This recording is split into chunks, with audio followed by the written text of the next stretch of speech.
Welcome back to the channel. Umid Ka Safar.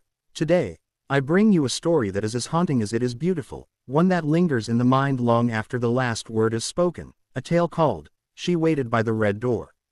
Imagine a quiet street at the edge of an old town, where time seems to move differently, and at the very end of that street stands a house that has been there for generations, its walls weathered by decades of rain and sunlight, its paint peeling, but still holding on to an air of dignity. The front of this house is marked by a large red door, deep in color, with faded brass handles that have been touched by countless hands over the years. Every evening, as the sun dips low and shadows stretch across the street, a woman would appear at that door, not inside, but just outside, standing still, as though frozen between one moment and the next. Her name was Amina, and no one in the neighborhood knew exactly why she came there every day, at the same time, wearing the same pale blue shawl that fluttered in the breeze. Some of the older residents said she had been doing this for years, that even before they moved to the area, they had heard whispers about the woman by the red door. Children would pass by and glance at her in curiosity, but she never spoke to them, she never spoke to anyone.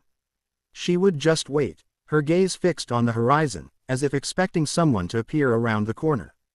In the early days, people tried to ask her why she waited, but her answer was always the same, a gentle smile and the words, "He will come." No one knew who he was, and over time, people stopped asking, accepting her presence as part of the scenery, like the old lamppost or the cobblestone path. But behind her calm expression lay a story of love, separation, and an unbreakable promise. Years ago, when she was young, Amina had fallen in love with a man named Khalid, a soldier who was called away to serve in a distant conflict. On the day he left, they stood at that very red door, holding hands as if the world might end if they let go. He promised he would return, that no matter how long it took, he would come back to her. She promised she would wait, and in that moment, those words became her truth.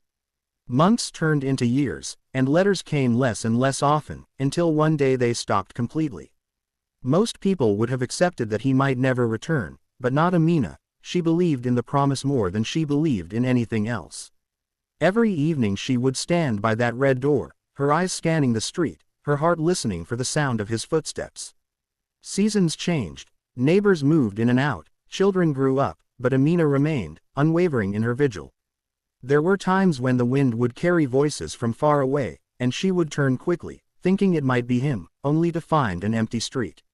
There were days when rain soaked her clothes and cold seeped into her bones, yet she stayed, because promises are not meant to be broken. Over the years, her hair turned silver, her hands grew frail, but her belief remained strong. Some people began to say she was trapped in the past, that life had passed her by, but Amina didn't see it that way. For her, each day of waiting was a day of hope, and hope is a kind of living.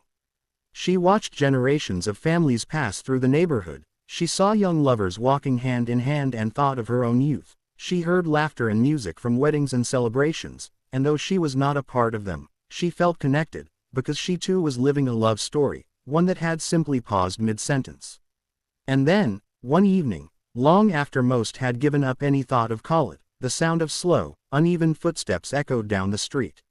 A man in a worn coat, leaning on a wooden cane, appeared from the corner, his face older, lined with years of hardship, but his eyes unmistakably the same. Amina's breath caught in her throat, her shawl slipping slightly from her shoulders as she stepped forward. He smiled, and in that smile was every letter he never sent, every mile he had walked, every battle he had survived to come back to her.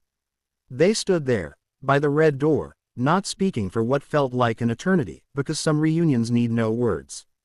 And in that moment, the years of silence, the seasons of waiting, the countless evenings alone, all dissolved into the warmth of his presence.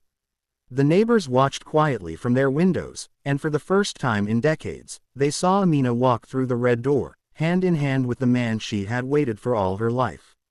Some say this was a story about patience, others say it was about stubbornness, but those who truly understand know it was about love, the kind of love that doesn't count days, months, or years, but simply exists, steady as the heart that beats for someone else. And perhaps that's the lesson of, She Waited by the Red Door, that in a world where people rush to replace, to move on, to forget, there is still a kind of beauty in remembering, in holding on, in keeping faith with a promise made long ago. It reminds us that love is not always loud or dramatic. Sometimes it is quiet, steady, and waiting until the moment comes when the story can finally continue. So as you think about Amina and her red door, ask yourself, what would you be willing to wait for, and for how long? Because in the end, it is not the door that matters, but the heart that stands beside it, believing that one day it will open.